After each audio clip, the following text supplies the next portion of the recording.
Alright, hello my bookish friends. Welcome or welcome back. I'm Elizabeth. This is Reading Riley, where we like to read Riley, not take ourselves too seriously, and have some fun with books. Today we're going to be talking about my version of a TBR, which I haven't really decided what it is called yet, but I guess you know at this point because you've clicked on the thumbnail. And it'll be sweet, oh so sweet when you read Riley. So yeah, I really just want to talk about some books that I'm excited about, that I don't want to make any promises to read, but that I'm just like really interested in right now, and depending on my mood, I may or may not read them in the month of June. I have a little stack here of like 5 books, and I just want to talk about them. So the first one I want to mention is one that just arrived on my doorstep yesterday, and I'm so excited for. And I actually have started, I'm about 2 chapters into it, and that is The Other Black Girl by Zakiya Dalila Harris. Check out this cover. I mean, it's beautiful, first of all. We are following 26-year-old editorial assistant Nella Rogers. She works at this like publishing house. She's the only black girl, and she's kind of overlooked in the office. She really wants to be an editor, but she feels like nobody else understands these like the racial pressures that are going on. Oh my gosh, I can't remember what the first page of the book said, but it said, "Black horror is Black history." Man, that's why I just want to take a small tangent here. I understand that when I read thrillers, when I get excitement from thrillers and horrors, I understand that's a privilege, because if I had actually gone through trauma like this, there's no way I would enjoy these books. Just reading that phrase that Black horror is Black history, I mean, that's just, and you wonder why there are not a lot of Black horror authors. And maybe I'm misinformed, maybe I don't know. If you guys know of any good ones, please recommend them to me, because I really do want to read more diversely, but it's hard to find. And I hate saying that, but I have looked. This says, "A thrilling, edgier The Devil Wears Prada that explores privilege and racism," from the Washington Post. Okay, I'm gonna stop rambling. So anyway, Nella, she works in this office. She has kind of this weird relationship with her boss, where her boss wants her opinion on the books that she's reading, but doesn't take her opinion when she gives it to her. So she's feeling kind of stuck. And then a new girl gets hired, another Black girl gets hired, and she's ecstatic. She's excited that her call to action for diversifying this publishing house is actually being paid attention to. I haven't made it to that part yet, but apparently they become friends. But then one day she gets a note. Someone slips her a note that says, "Leave Wagner now." I guess she thinks it's Hazel that's been leaving her notes. I really don't know that much about this, to be honest, but I know it's compared to Get Out. So it's going to have some really dark connotations and a lot of commentary about Black life. It says, "Darkly funny, endlessly surprising. It's a whip-smart commentary on diversity in the workplace. It brims with all the cringy, all-too-real struggles of being a Black woman in a largely white industry, but also will resonate with anyone who's ever felt manipulated or outmaneuvered, threatened, or overlooked. As disturbing as it is tender, this is a novel that questions the silence we trade for success and asks, in the end, whether that sacrifice can ever be truly worth it." A thrilling, edgier The Devil Wears Prada that explores privilege and racism. That was by the Washington Post. So yeah, I'm just really excited for this. I just can't wait to finish it, and I will let you guys know how I feel about this and what I think of it. But yeah, I'm really excited for this one. Editing Elizabeth here. For the record, I've never felt more like a booktuber than at this very moment. My editing person is cutting in. Anyway, I forgot to tell you about the first line of all of these books, so I'm going to be interjecting as you go and telling you the first lines of each of these books. The Other Black Girl, first line. Chapter 1, July 23rd, 2018, Wagner Books, Midtown Manhattan. The first sign was the smell of cocoa butter. The next one that I want to talk about is one that was suggested to me. I'd never heard of. I've never heard anyone talking about this book, but it's another thriller. In fact, almost all of these are thrillers. But This one I heard about from April at Getting Higgy with It. I'll link her down below. Her and I have very similar tastes in thrillers, so I trust her with this. And it's called Tangerine by Christine Mangan. And this cover is stunning as well. I mean, I love this like kind of 50s vibe that I'm getting here.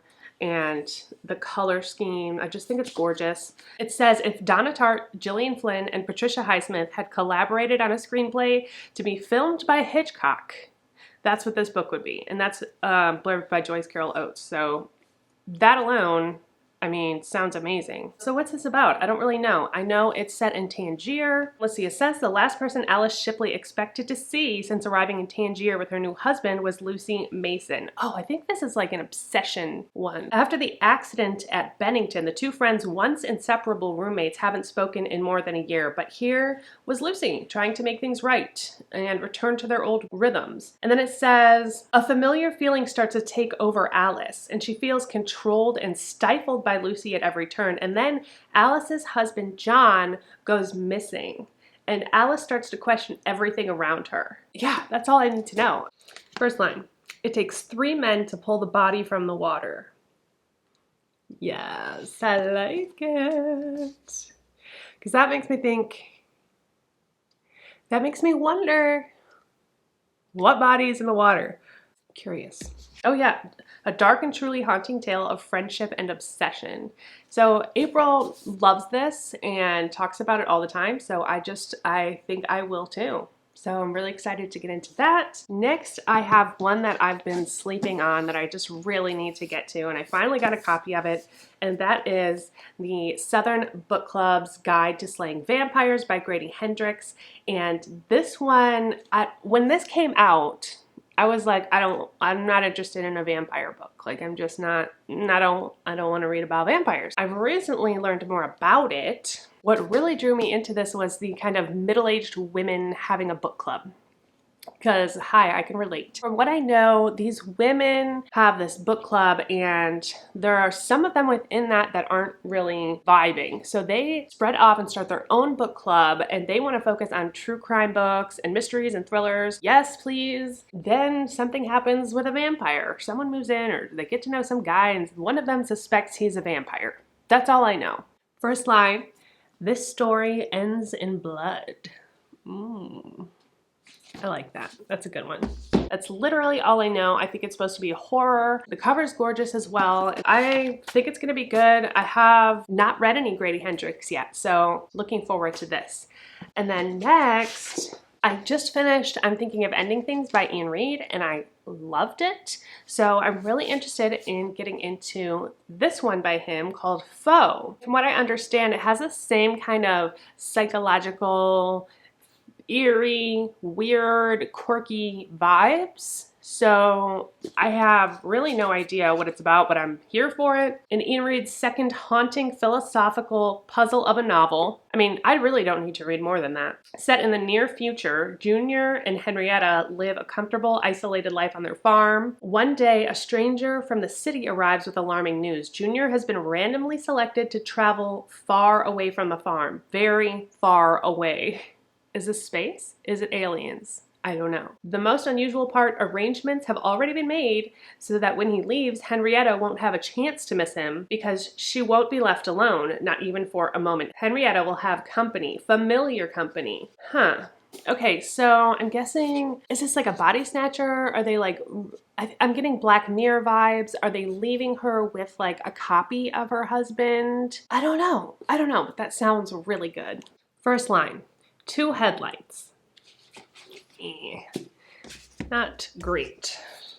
Okay, and then lastly, I have a nonfiction book that I'm really looking forward to getting into, and this one I heard about from Jess Owens, and that is Something Deeply Hidden by Sean Carroll. This is nonfiction. It's on quantum worlds and the emergence of space-time. Honestly, I don't know if this is going to go completely over my head. Like, I don't know if I'm going to be able to understand this, but it talks about the multiverse and time and space and the science of it, and There are little graphs and things in here that means nothing to me at this moment, but hopefully once I read this, I'll understand. This is one that I really want to get to physically because I'm going to need to take notes on this. So this is not going to be an audiobook. It's going to take me a little bit longer to read. That's something that I've just really been interested in lately, and so I'd like to learn more if I can. So that's the plan. Prologue entitled Don't Be Afraid.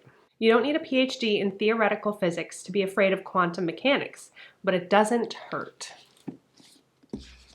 And that's it. That's just, what, 4 or 5 books that I'm really interested in right now. I just really wanted this to be kind of a quick, snappy little preview, just a little video to just kind of let you know what's on my mind, what I've been thinking about, what I want to read about. If you're new here and you enjoy videos like this, I would encourage you to consider subscribing, consider hitting the little like button down there, and let me know if you guys have heard of these books, if you're interested in these books, if you've already read some of them, if you liked them, and if you have any other suggestions that are along this vein, I'm down.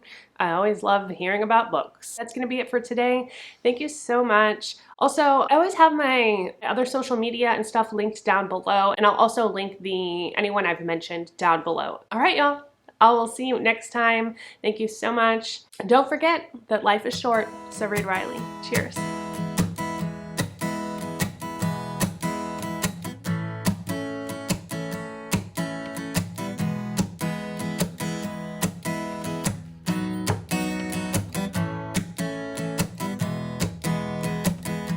And it'll be sweet, oh so sweet when you read Riley.